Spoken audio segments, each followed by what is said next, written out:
10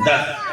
جن پر جہنم واجب ہو گئی ہے، اللہ تعالیٰ ان تمام جو ہے نام کے کلمہ پڑھنے والے کو بھی توفیق دے۔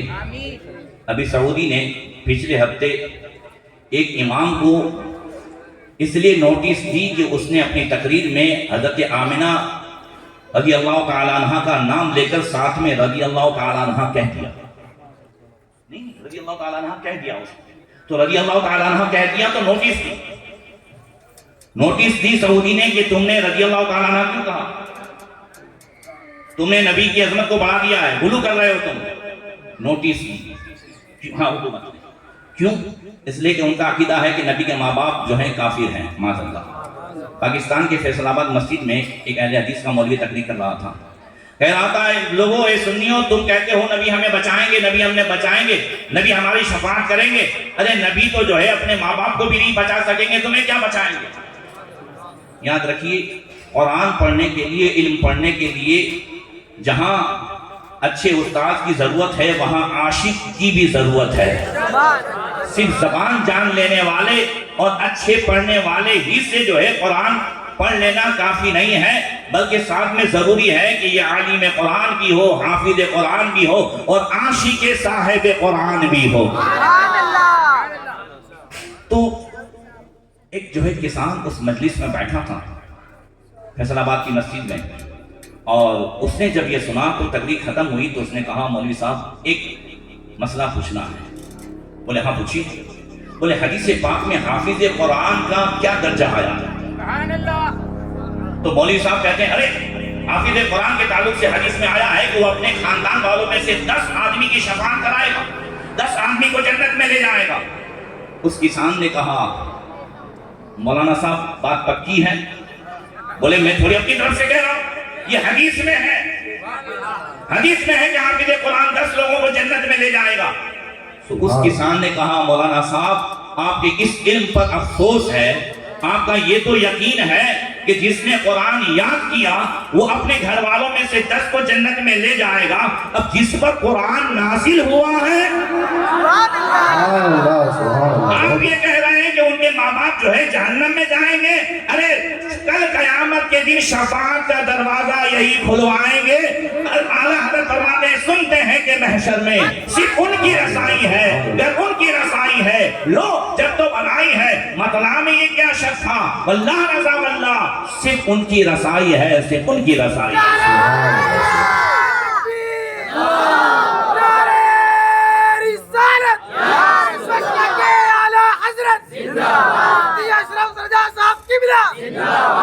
اسی لیے رب نے فرمایا یُضِلُّ بِهِ كَثِيرًا وَيَهْدِي بِهِ كَثِيرًا، اسی قرآن سے بہت سارے لوگ گمراہ ہوں گے، اسی قرآن سے بہت سارے لوگ ہدایت پائیں گے۔ قرآن تو ہدی للناس بن کر کے آیا، قرآن تو ہدی للمتقین بن کے آیا۔ جب قرآن ہدایت کی کتاب ہے تو اب اس سے جو ہے گمراہ لوگ کیسے ہوں گے؟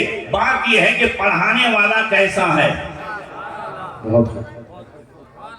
پڑھانے والا جیسا ہوگا پڑھنے والا ایسا ہوگا۔ قرآن ایک آئینہ ہے، اس میں جس طرح لے کے جاؤ گے وہ دلیلیں مل جائیں گی الفاظ کے حساب سے۔ کسی نے یہ دیکھا، کسی نے یہ دیکھا، قادیانی سے پڑھو گے تو قادیانی بنو گے، اہل حدیث سے پڑھو گے تو اہل حدیث بنو گے، اور عاشق قرآن اور عاشق رسول سے پڑھو گے تو عاشق رسول بنو گے۔ اس لیے اپنے بچوں کو سب سے پہلے ان مدرسوں میں پڑھائیں جہاں ابتدا سلام سے ہوتی ہے۔ کس سے ہوتی ہے؟ سلام سے ابتدا ہوتی ہے، تاکہ بچہ ہمارا سمجھ جائے کہ سلام محبت کی نشانی ہے۔ نبی کریم صلی اللہ علیہ وسلم نے فرمایا علموا اولادکم علی ثلاثۃ خصال، فرمایا اپنی اولاد کو 3 چیزیں سکھاؤ، حب نبیکم وحب اہل بیتہ وقراءۃ القرآن۔ اپنے بچوں کو 3 باتیں سکھاؤ، نبی کی محبت سکھاؤ، اہل بیت کی محبت سکھاؤ، اور قرآن کی صحیح تعلیم دو، قرآن پڑھنا سکھاؤ۔ سبحان اللہ۔ ان 3 جملوں میں نبی نے اس زمانے کے 3 بڑے فرقوں سے بچایا۔ نبی کی محبت سکھاؤ تاکہ تمہارا بچہ آگے چل کر کے وہاں بھی نہ بنے، اہل بیت کی محبت سکھاؤ تاکہ جو ہے خارجی نہ بنے، اور قرآن کی صحیح تعلیم دو تاکہ بچہ رافضی نہ بنے۔ سبحان اللہ. 3 باتیں ہیں اور سے سنیے گا، پھر سے کہہ رہا ہوں. نبی کی محبت سکھاؤ تاکہ بچہ وہابی نہ بنے، اس لیے کہ محبت، یہ سلام جو ہے نا وہ محبت کی نشانی ہے.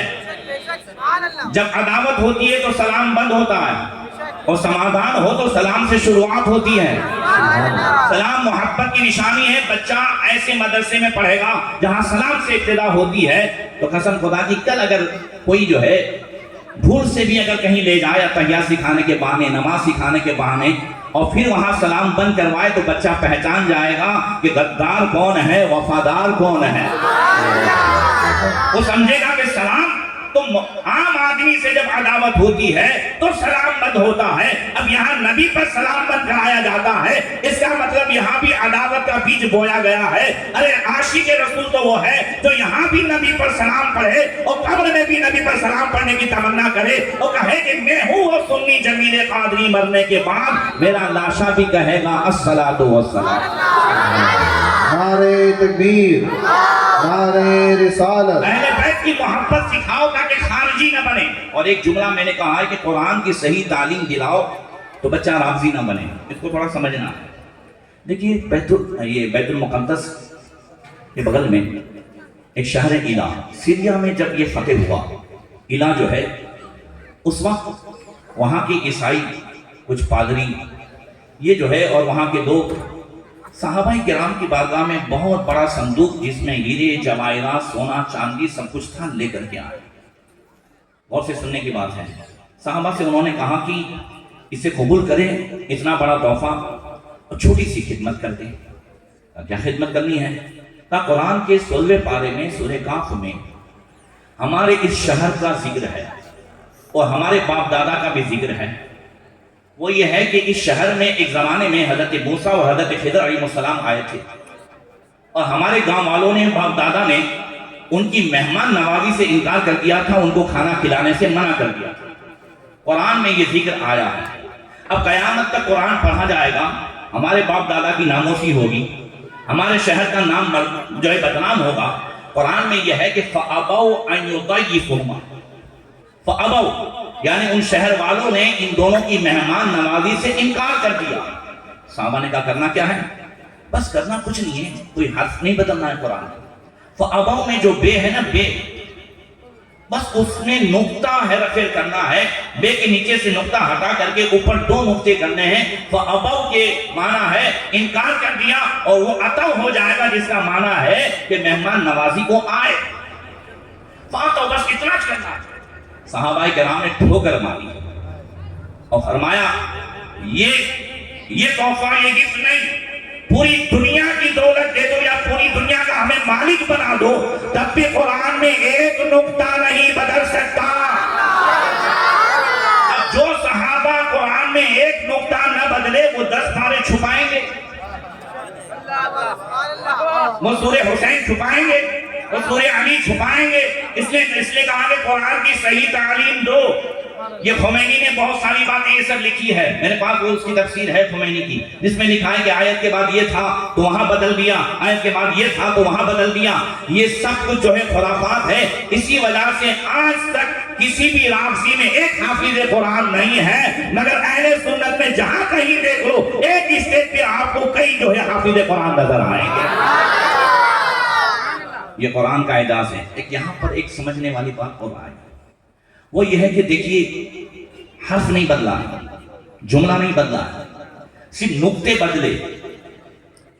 نقطہ بدلنے سے محرف بدل گیا. فَأَبَوْا کے بجائے فَأَتَوْا، تو پورا واقعہ الٹ گیا کہ نہیں؟ توجہ ہے، میں جو سبق دینا چاہتا ہوں، پورا واقعہ الٹ گیا. پتہ یہ چلا کہ قرآن میں اگر ہم صحیح انداز سے نہ پڑھیں تو ارتھ کا انرتھ ہو جاتا ہے. اس لیے قرآن صحیح انداز سے صحیح مخارج کے ساتھ پڑھنا و سیکھنا فرض ہے، اتنا کہ جس سے ہماری نماز درست ہو جائے.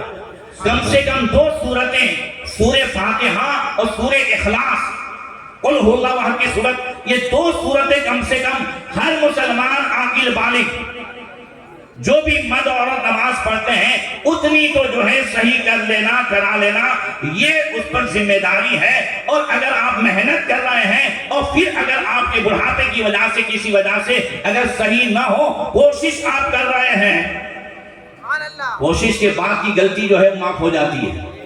کوشش تو کریں، آئیں تو صحیح۔ میں مثال دیتا ہوں، جیسے سورہ فاتحہ میں الحمدللہ رب العالمین، الحمد میں بڑی ہاں ہے، رب العالمین میں عین ہے۔ اب اس کا میننگ کیا ہوتا ہے؟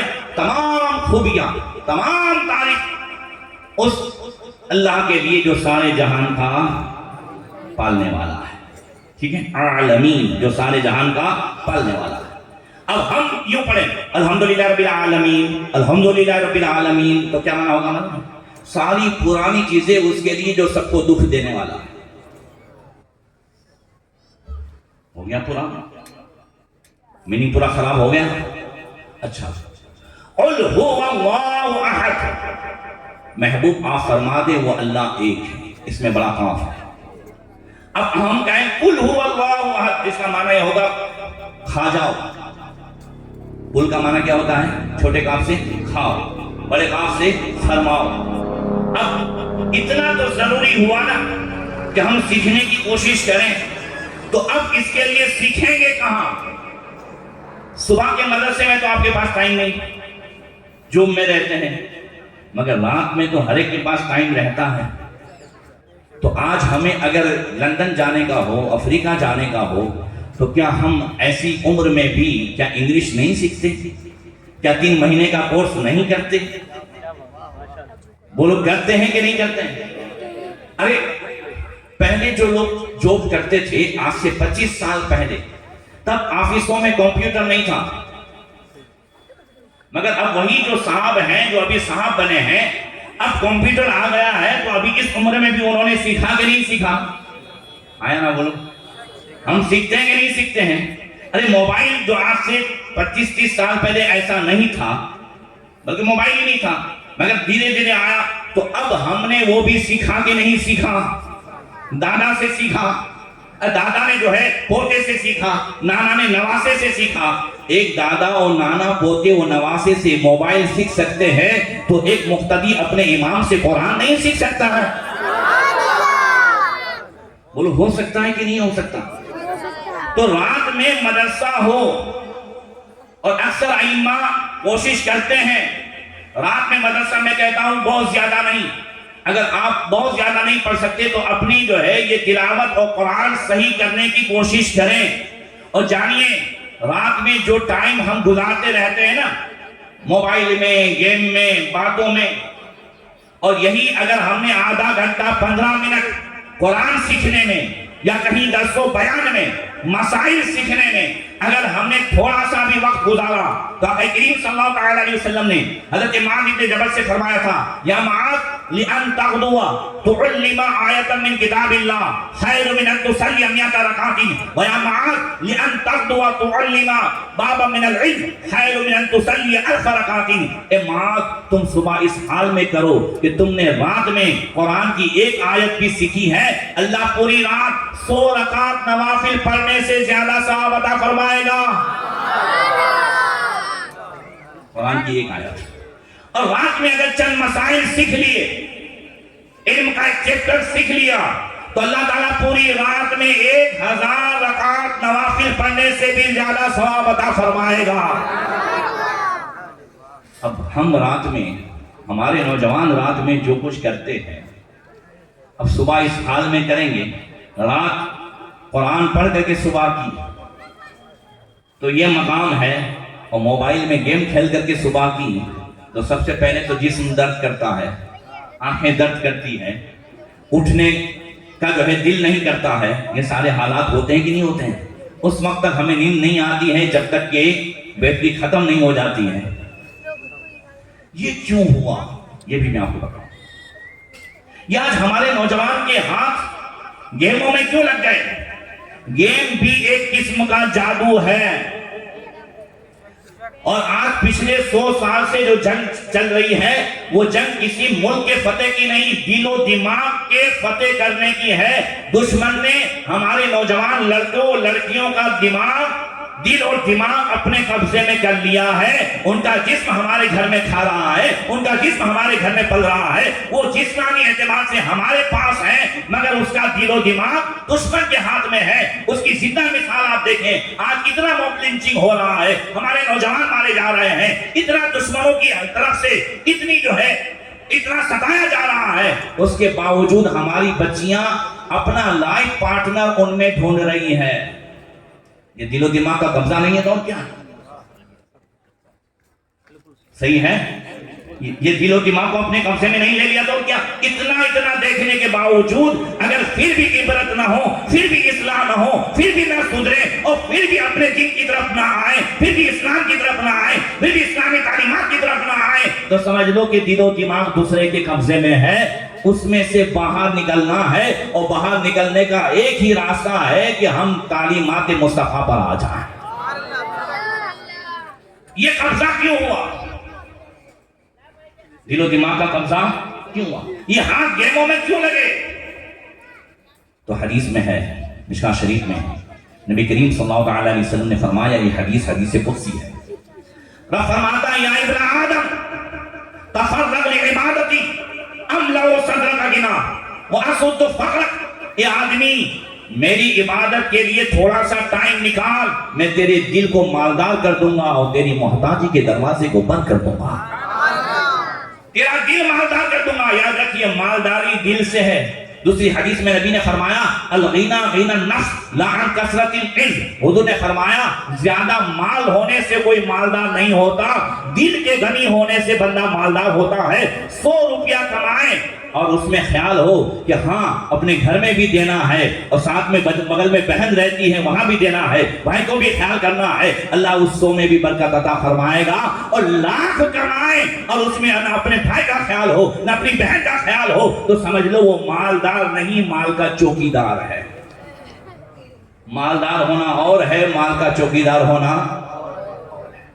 فرماتا ہے حدیث قدسی میں تمہارے دل کو مالدار کر دوں گا، شرط یہ ہے کہ 24 گھنٹے میں سے 1.5 گھنٹہ میری عبادت کے لیے نکالو۔ اگر تم نے 1.5 گھنٹہ نہیں نکالا تو اللہ فرماتا وَإِلَّا، ورنہ کیا ہوگا، مَلَأْتُ يَدَيْكَ شُغْلًا وَلَمْ أَسُدُّ فَقْرًا، ورنہ میں تمہارے ہاتھ کو بیکار کاموں میں لگا دوں گا۔ یہ اللہ کا فرمان ہے، تمہارے ہاتھوں کو مَلَأْتُ يَدَيْكَ شغلہ، بیکار کاموں میں لگا دوں گا، اور تمہاری محتاجی کا دروازہ کبھی بند نہیں ہوگا۔ آج اتنا کما لیتے ہیں پھر بھی محتاجی ہیں، پھر بھی برکت نہیں۔ ہاتھ ہمارے نوجوانوں کے گیموں میں ان سب میں لگے ہیں، وہ کہتے کیا ہیں؟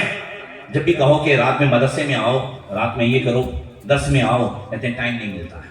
آپ گیم کیوں کھیل رہے ہیں؟ یا ٹائم پاس نہیں ہو رہا ہے۔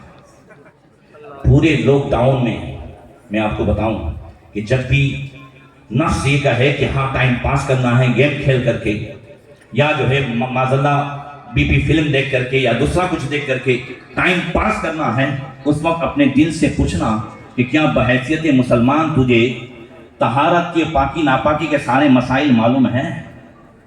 بحیثیت مسلمان کیا تجھے نماز کے سارے مسائل معلوم ہیں؟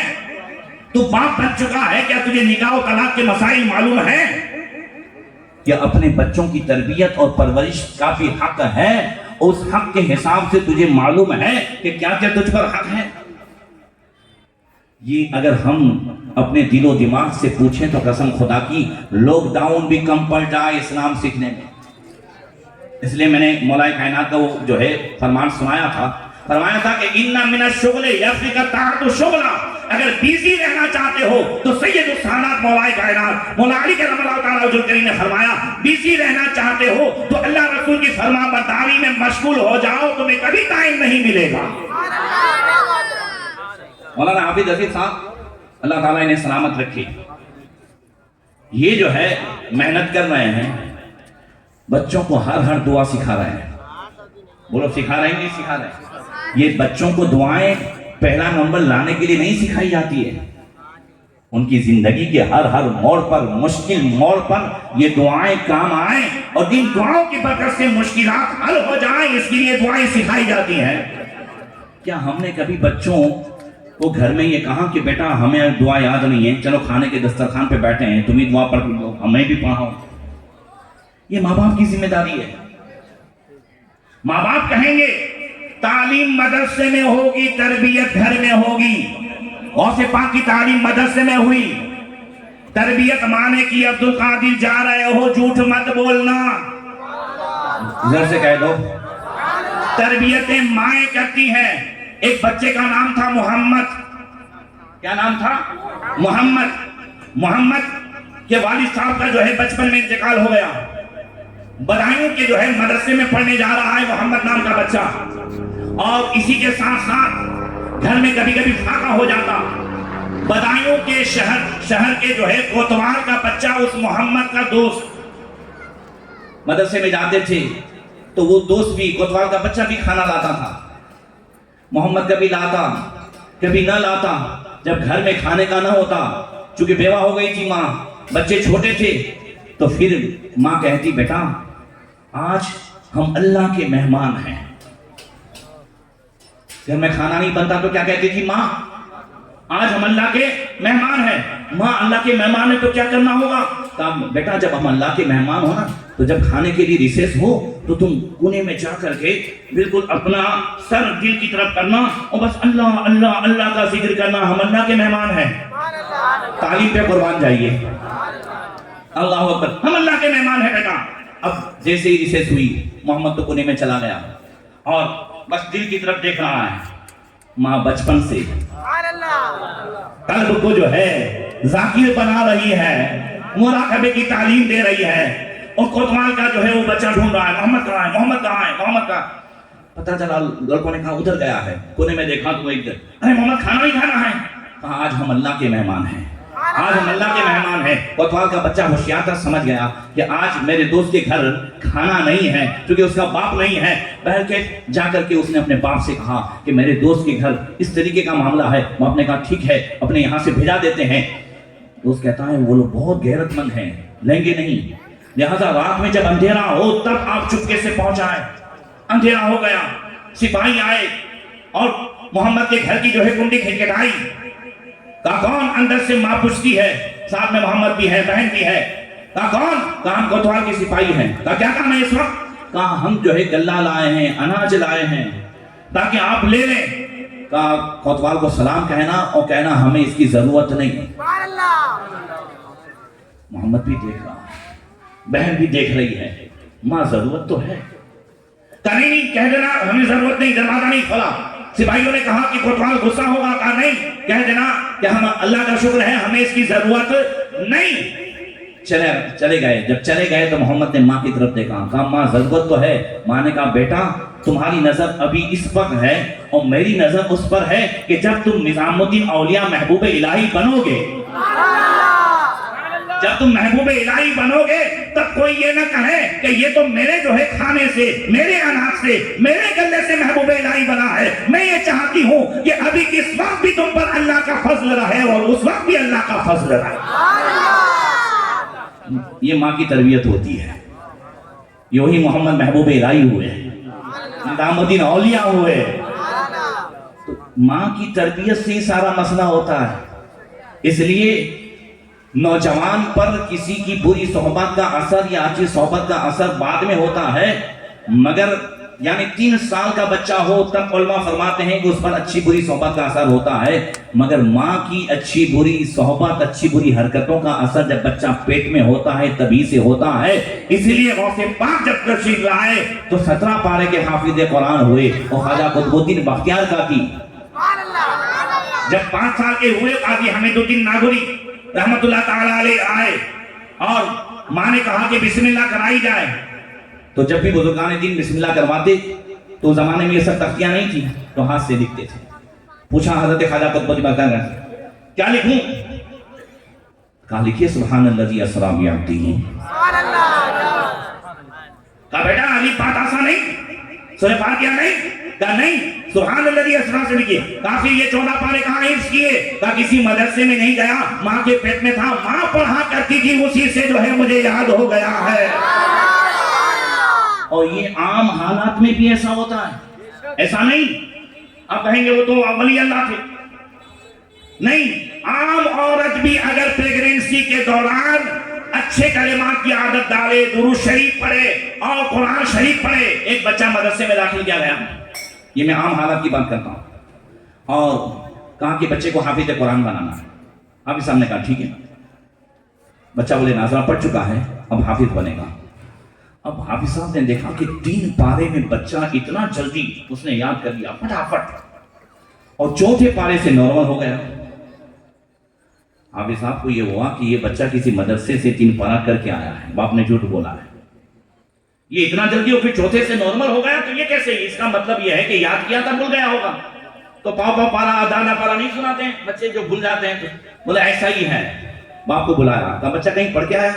نہیں. تو کہا کہیں حفظ کیا تھا 3 پارے؟ اس نے کہا نہیں، ابھی کے پاس تو ہے شروع کیا ہے. بولے 3 پارہ اتنا جلدی یاد ہو گیا ہوں، یہ 4تھے سے تو یہ سمجھ میں نہیں آتا. مجھے تو نہیں معلوم، میں معلوم کروں گا. آپ نے جا کر کے اپنی بیوی سے پوچھا، بچے کی ماں سے پوچھا، کہیں بچہ تو پڑھنے نہیں گیا ہے، استاد ایسا کہہ رہے تھے کچھ سمجھ میں نہیں آتا.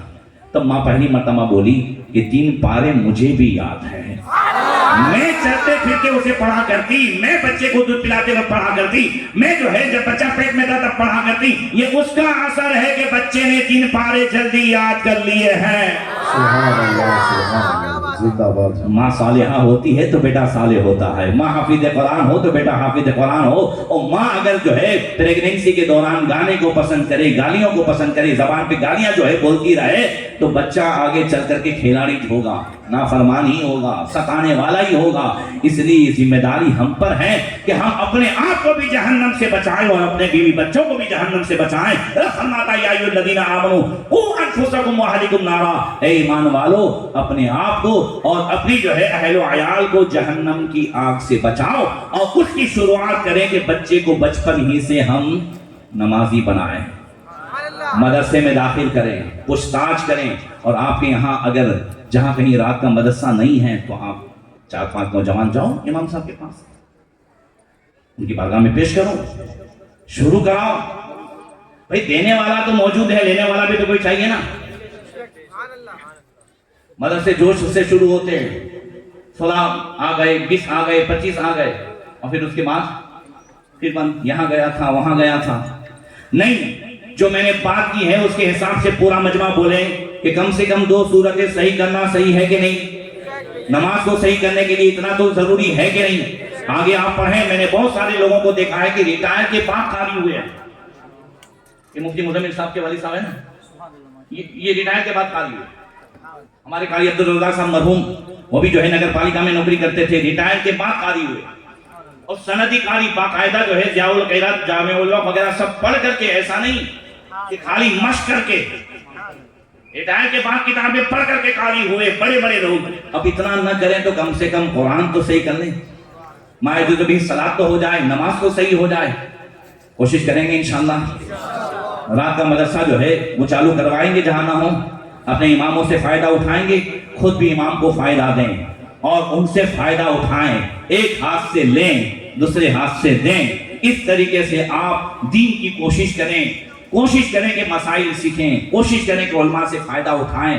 آج ہم سے جتنے لوگ جو ہے تعویذات میں فائدہ اٹھاتے ہیں اتنے مسائل میں نہیں اٹھاتے. یہ مجھے افسوس سے کہنا پڑتا ہے. پورے لاک ڈاؤن میں تقریر بند رہی، حالانکہ میری بند نہیں رہی، میں تفسیر اور حدیث سب پیش کرتا ہی تھا روزانہ پونا گھنٹہ، مگر پھر بھی لوگ جو ہے نہ کبھی آئے نہ، مگر 2 چیز بند نہیں رہی، ایک تعویذ بند نہیں رہا اور ایک طلاق بند نہیں رہی. یہ 2 چیزیں چالو رہی. سمجھنے طلاق کے مسائل شروع رہے، اس کے لیے بھی پریشانی رہی. اس لیے یہ سب سیکھنا بھی ضروری ہے. کبھی کبھی اپنے یہاں سال میں 1 آدھ مرتبہ ورک شاپ کرائیں نوجوانوں کے لیے، نکاح طلاق کے مسائل. گھریلو زندگی کے مسائل، قرآن ہمیں کیا تعلیم دیتا ہے، قرآن ہمیں کیا میسج دیتا ہے ہماری گھریلو زندگی کے تعلق سے، ہماری تجارت کے حوالے سے، حلال و حرام کے حوالے سے، یہ ساری باتیں اپنے علماء سے، اپنے مفتیان کرام سے، ان سے کبھی ورک شاپ کرائیں؟ کیا کبھی ہم نے بڑے بڑے تو جو ہے سیمینار دیکھے، کیا مسجدوں میں اس طریقے سے کروایا گیا ہے؟ پریکٹیکل نماز کروائیں، پریکٹیکل وضو کروائیں، یہ ساری چیزیں ہم فائدہ اٹھائیں۔ ابھی 14 جنوری آ رہی ہے، عام طور سے چھٹی کا دن ہوتا ہے، جمعہ کا دن ہے، ٹھیک ہے؟ جمعہ کے بعد سے لے کر کے مغرب تک کروائیے، یہ پریکٹیکل نماز کروائیے، اپنے ارد گرد کے 4-5 ائمہ کو بلائیے، انہیں دعوت دیجیے، اور پھر اس انداز سے کہ انہیں آپ کو جو ہے پریکٹیکل نماز کرائیں، پریکٹیکل وضو کرائیں۔ یہ حضرت امام حسن اور حسین کی سنت ہے کہ پریکٹیکل کرا کر کے لوگوں کو سکھاتے تھے، سنت بھی ادا ہو جائے گی۔ تو کوشش کریں گے انشاءاللہ اپنے اپنے علاقے کی مسجدوں میں 4-5 مسجد کے ائمہ ایک مسجد، بڑی مسجد میں جمع ہوئے، اور جمعہ کے بعد جو ہے شروعات کرائی، کچھ مسائل سکھائے، کچھ دعائیں سکھائی۔ ہم سیکھیں گے تو قبر میں راحت سے رہیں گے، سیکھیں گے تو قبر میں راحت سے رہیں گے۔ اس لیے ضروری ہے کہ ہم یہ سب کرتے رہیں۔ ہمارے دل آج گناہوں سے بالکل کالے ہو چکے ہیں، اس لیے نبی کریم صلی اللہ علیہ وسلم نے فرمایا ان هذه القلوب تصدع كما يصدع الصديد اذا اصابه الماء۔